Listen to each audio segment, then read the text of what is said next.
Okay, finally, ChatGPT is up and running again. Looks like there are a lot less people causing a heavy load on the ChatGPT servers since it is the holidays. ChatGPT was released around the end of November, beginning of December, and in 5 days brought in up to 1 million users, whereas other big apps like the Google search engine took years.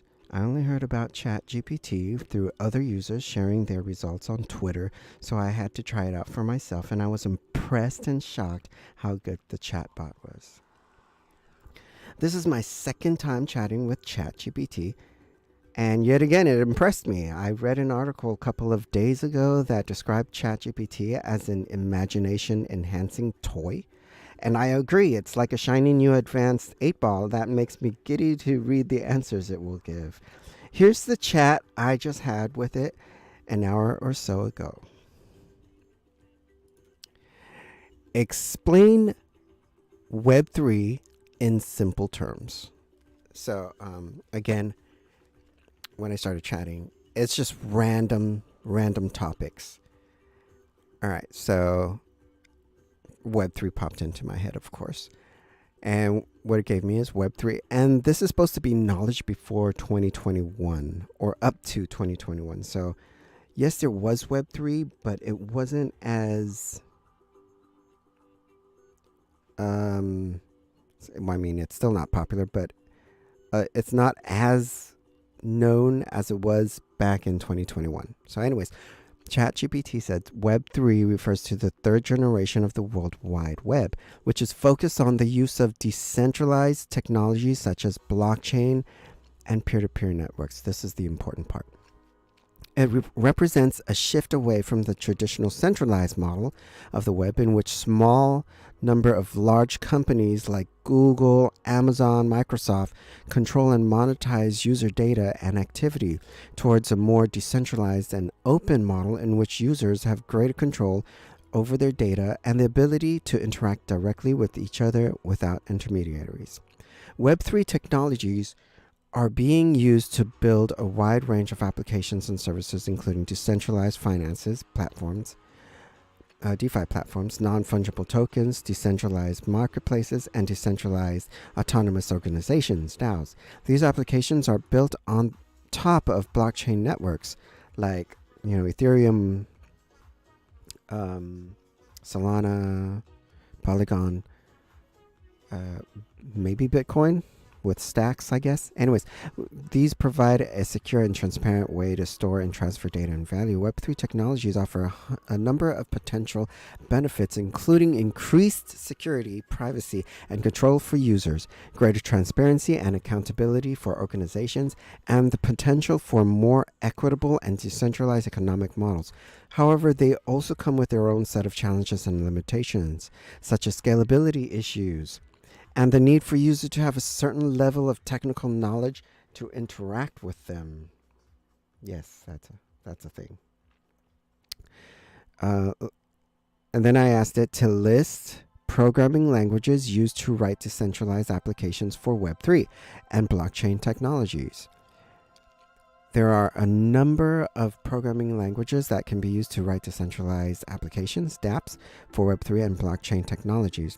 Some of the most popular options include Solidity, of course, that is used on Ethereum.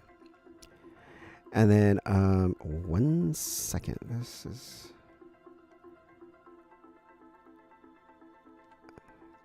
As much as I like the background music. Okay.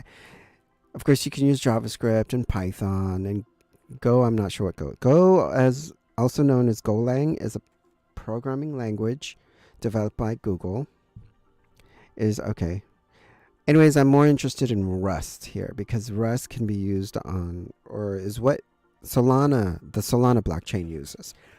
All right, so, and there, of course, there's Haskell that Cardano uses. Anyways, other programming languages that are sometimes used for building dApps and other blockchain-based applications include C++, C Sharp, and Java. The choice of programming language often depends on the specific needs and requirements of the project, as well as the preferences of the developers working on it. Then I said, write a hello world application in Rust, again, because I'm interested in programming on the Solana blockchain. So here it says, here's a simple hello world program in Rust. Okay, and it types it out, so that's pretty cool. FN, I'm guessing is function, is the main function. Print line hello world, right, to run this program. And it tells, the really cool part is that it tells you how to run this program. It says it all right here. Rust programming language installed on your computer. Go to rust-lang.org, and you can make a file.rs extension, and then using the rust-c command to compile it. So rust-c hello.rs. Then when you actually want to run it or execute the file, just type ./hello. And this will print hello world to the terminal. Okay. What blockchains are built using Rust? So Rust is a programming language that is well suited to building high-performance, scalable, and secure systems, including blockchain networks. A number of blockchain projects have been built using Rust, including Parity Technologies, Substrate, and this is the most interesting one for me, Solana. Solana is a high-performance blockchain platform that is designed to support a wide range of decentralized applications. It is written in Rust and is focused on scalability and security. So that's pretty cool. Other blockchain projects that have been built using Rust include Near Protocol, Definity, and Centrifuge. As Rust continues to gain popularity as a programming language for building blockchain and decentralized systems, it is likely that more projects will be built using it in the future. All right, so then I asked it, describe in step-by-step format how to deploy my Hello World application, which is this one up here, Hello World, to Solana, and then run it on Solana. And it says, and it goes through the whole step, so that's pretty cool. You see here. Here's a step-by-step guide to deploying and running a simple Hello World application on the Solana blockchain. Install the Solana command line interface, and you can go there to solana.com, create an account. Next, you will need to create a Solana account. This is a unique identifier that you will use to deploy your application and interact with the Solana blockchain. You can create a Solana account using the Solana-keygen command from the Solana command line interface. For example, Solana-keygen new --no passphrase.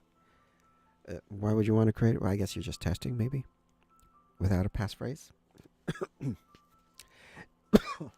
Whoa, coughing.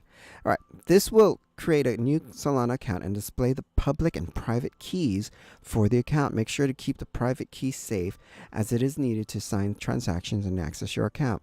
Write your application. Next, you will need to write the Hello World application in Rust. You can do this by creating a new file with a .rs extension and then writing the following code. All right. And the cool thing is you don't, usually there's humongous lines of code and you don't have to type it all out. You can just copy code right there and then paste it into your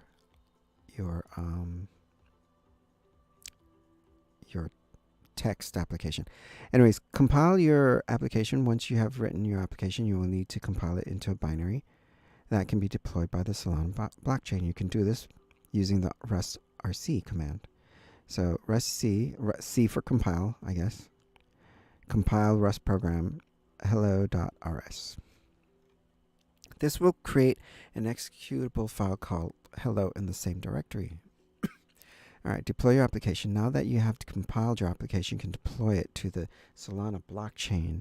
To do this, you will need to use the Solana deploy command from the Solana command line. For example, Solana-deploy, and URL is this validated URL, account is this public key, path to binary. So replace validated URL with the URL of the Solana validator, public key with the public key of your Solana account, and path to binary with the path to the compiled binary. Example, hello. Okay, this will deploy your application to Solana blockchain and return a transaction ID. Run your, transactions.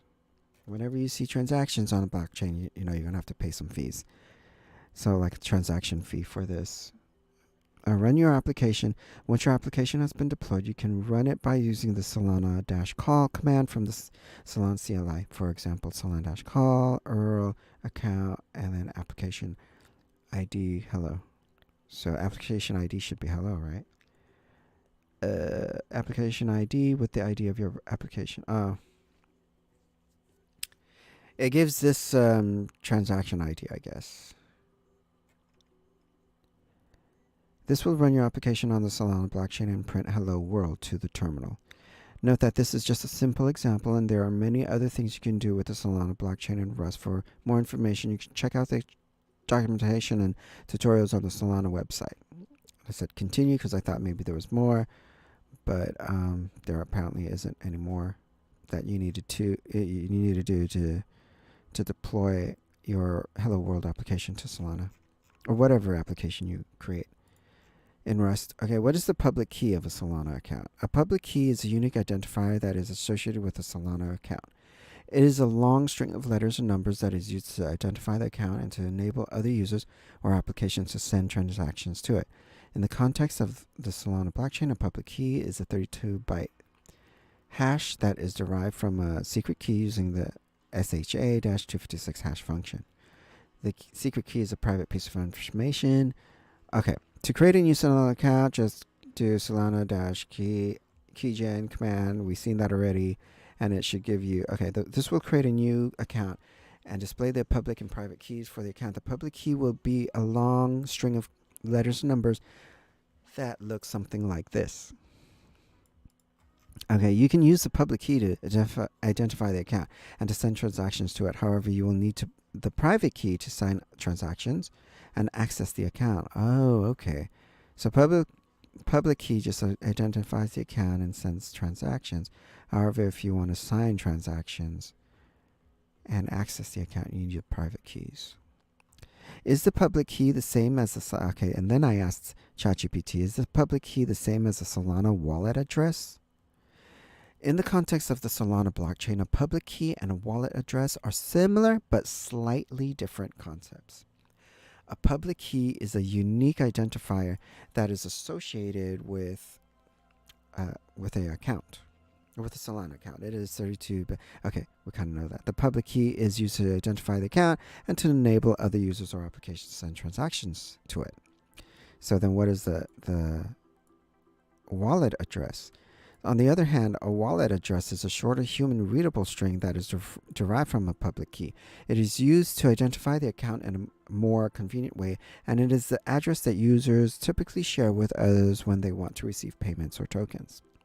In Solana, a wallet address is created by taking the first 4 bytes of the SHA-256 hash of the public key and encoding them as a base 58 string. This results in a wallet address that is around 35 characters long, and it looks something like this.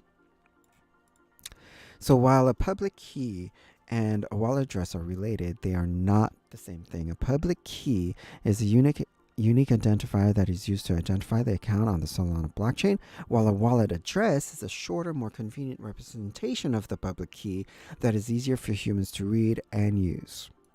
Okay, I mean, I kind of understand this kind of stuff because I already use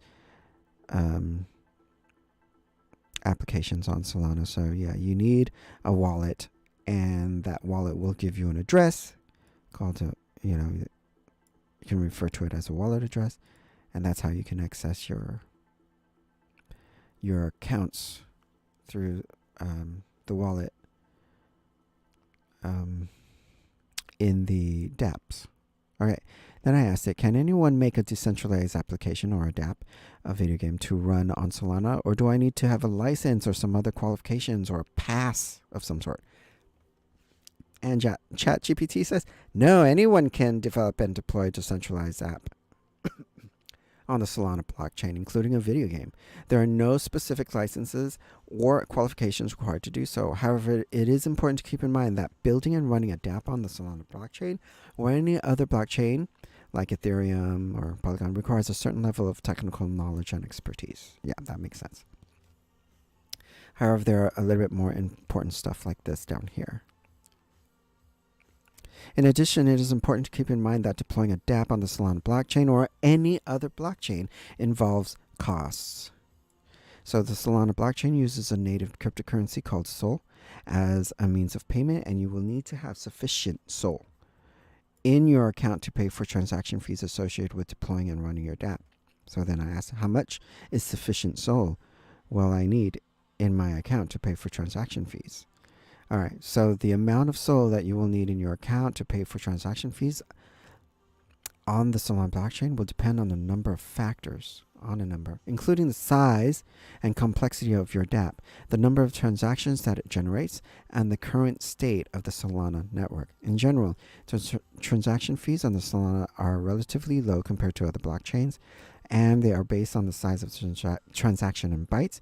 The exact amount of transaction fee will depend on the current state of the network and the demand for space in the block. So that's interesting. Just remember that if you want to start putting your decentralized applications or smart contracts or whatever onto any blockchain, you're going to have to start paying transaction fees. To get an idea of the current transaction fees in Solana, you can use a tool like the Solana fee calculator. Go to this link. All right. Then when I asked, what is your name? I changed topics here. Again, this was really just random topics when chatting with chatbot or ChatGPT.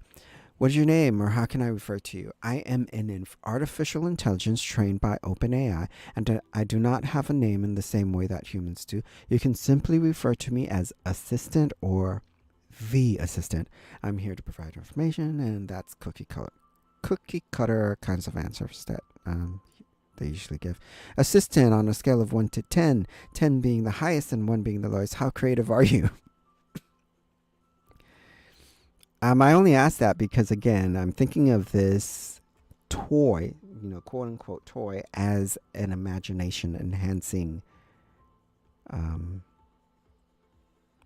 application. All right. As an artificial, as an AI, do not have personal feelings or experiences. And again, this is a cookie cutter, so you can read that. All right, then I asked, are you familiar with Unreal Engine 4 visual scripting blueprints? Because I had like a bright idea one day, since I've seen many videos, YouTube videos of other programmers saying that, they just use ChatGPT to create their scripts and their programs and stuff like that. So I was wondering, can ChatGPT write a script for me that is not text-based, like, everything else, but that is visual-based scripting or programming. In the case of Unreal Engine 4, they have this text-based scripting, which is, I think, C++ or C#, one of those. I can't remember. It's been a while since I opened Unreal Engine and I was trying to make my own little video game.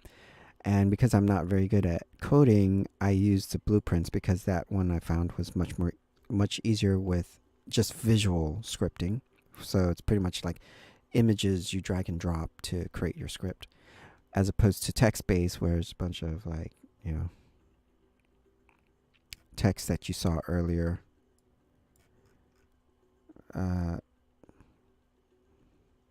Like this kind of stuff. So that's text-based scripting. All right, so are you familiar with it? Yes, it is familiar with it. Then can you write me, but it understands. It understands me when I say you, for you as in YOU, it knows what I mean. So it's pretty cool that, and when I say like R or whatever, like instead of ARE, I just type the little R and it understands me. So that's pretty cool. Are you familiar with Unreal Engine? Oh, yes, and it said yes. Can you write me? So it knew that this was a typo, that I meant me, not my. Can you write me a script using Unreal Engine 4 blueprints? And this is what blew my mind. It Okay, so ideally, what would the ideal answer have been? So for feedback, I already typed in, let me see,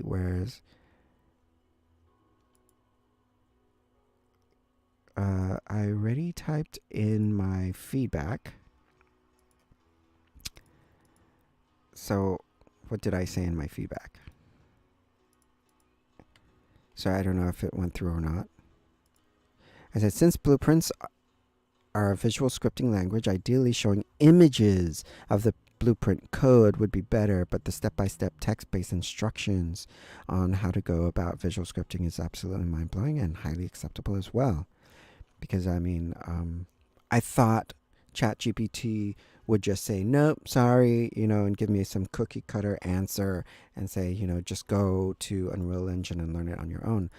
But this really shocked me because it could not show me images of what I should do for blueprint scripting, but it told me like word for word what I can do. So it says here, first, create a new blueprint class that derives from the actor class. In the event graph tab, create an event called begin play, and then add a print string node to the event, the begin play event, and set the string to hello world. Compile and save the blueprint, and then in the level editor, add an instance of the blueprint to the level. When the level is played, the hello world message will be printed to the output, and that is exactly what happened. So I'm really shocked and surprised that it can also give me this sort of instructions for coding in visual based programming or scripting, and not just text based. So it couldn't show me pictures, which is what I prefer, which is what I would feel like it's more ideal. But it could tell me word for word what to do. So that's pretty cool. So what I did is I tried it out. I went to my own little sort of video game that I tried to make way early in was it January, February, or March? I can't remember, of this year, of March 2022. January to March 2022. And so I did. I ran it. Let me show you the code. So this is what visual scripting in Unreal Engine looks like. It's called Blueprints. And so I did exactly what ChatGPT said to do. Right? It says to create a new blueprint. I created the new blueprint. I called it Hello World. I opened it up here. I went to the, it shows you this viewport, but then I went to the event graph. And it already had this node here, the begin play node. And it said to add the print string node. So I did that, and it said to add hello world, right? And then it said to compile and save. So I did that, compiled and save on compile always. Well, that's for me. You don't have to save on compile always. And then I dragged one of these instance of it. You just grab it and you drag it into the level editor, and it shows up here. And then you click it says pause, but normally when it's not in the middle of playing, it says play. So you click on play, and then you go to the output, and voila. Here it is, log blueprint user messages hello world, and it says it right there, hello world. So that's pretty cool. So now that I know this, I can try to work on my see, this is my little video game that I tried creating. It's the moon. Let me see. I'm gonna open this up so I don't have any. I can't jump off. Should be able to pick that up. I click on these. Pick up these glow sticks. Nope. Okay, maybe not. All right. So it isn't working right or working any good. I'm going to go up here. So let me see if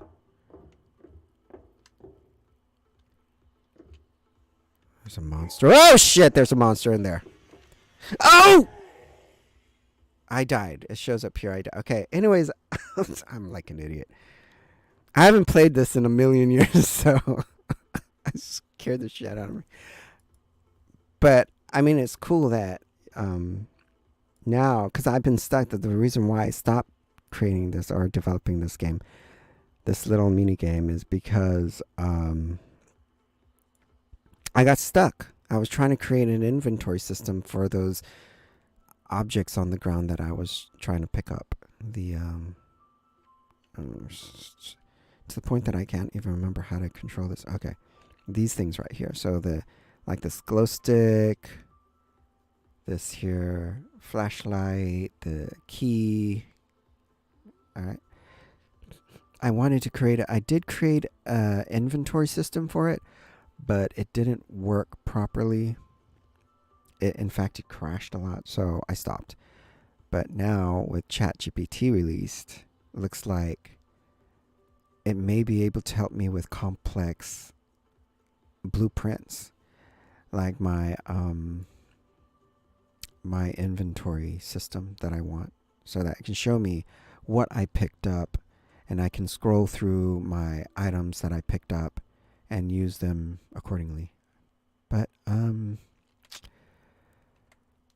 yeah, other than that, that's pretty much it. Oh, wait, no. So after that, what did I do? How do I access the output log when the level is played? I figured it out for myself, as I showed you earlier, that it showed me hello world in the output log. But at the time I asked it, it said too many requests in 1 hour. Try again later. So let me see. Has it been an hour? Nope. Yeah, so an error occurred. If this issue persists. Okay, so let me see. Can I... unable to load the history. Retry. No. Let's try... wait a second. Why is it doing that? Let's try to create a new chat. Will it allow me to create a new chat? So some important things and limitations are ChatGPT may occasionally generate incorrect information. So far, that visual blueprint, it was not incorrect. It worked. I showed you it worked. And may occasionally produce harmful instructions or biased content. But we know it is filtered. I think it says somewhere down here. More natural and safe to interact with. No, it doesn't. Anyways, also, it's limited knowledge of world and events after 2021. So this is why I asked it, Web3 questions, because at that time, yes, Web3 was around already, but it wasn't as popular. But I guess popularity doesn't matter to it. It just, if it knows about it, it knew about it. All right. Some capabilities are remembers what user said earlier in the conversation, allows users to provide follow-up corrections, trained to decline inappropriate requests. Explain quantum computing in simple terms. So the thing is, I took one of my little notebooks and I wrote a whole bunch of questions, but whoops. Yeah, I think I'm done for now. I cannot go back to this for some reason. Web3 decentralized, it won't let me. I don't know why. No? Okay, well, that's it. Oh, here it is. My ultimate stupidity, I wasn't even looking on this side of the screen. So that's cool. I wanted to create a new chat, but then decided I want to go back. All right, so. But the thing is, I think once you log out, this will erase and it won't remember any of the conversation. So that's pretty bad. I don't know if they updated that so that it saves it and stuff, but I don't know. I guess I'll find out later. But yeah, definitely I'm definitely gonna chat more with ChatGPT because like I said earlier, I have a bigger a notebook with a whole bunch of questions I wanted to ask. All right, and again, those questions specifically are to try to enhance my imagination. So like with like how to, you know, look like how to use space telescopes to look at distant planets with finer detail as if looking at them through a microscope. All right, so that like, you know, try to ask those kind of questions. My IQ is pretty low, you know, I'm not really good at trying to ask the right questions. You have to ask this AI in very specific ways to get very specific answers. So I have to try to like form my questions with a higher IQ to get it to answer, because other than that, it'll just give you a cookie cutter answer. Say like, you know, it has no clue, like it can't access the internet or some cookie cutter answer like that, or you know, it only has a large data set of text that it can refer to, and you know, other stuff like that. So one other like downside of ChatGPT is that it does not give you any sources. You cannot cite any sources. It'll just give you the answer straight up, and you have to, you know, either believe it or not believe it. In the case of programming, though, you don't have to. You can just simply go and test out the code for yourself and find out that, you know, it works or doesn't work. But in my case, visual scripting blueprints in Unreal Engine worked, so that's pretty cool. But then again, it was a simple script. Other than that, I think I'm done for now.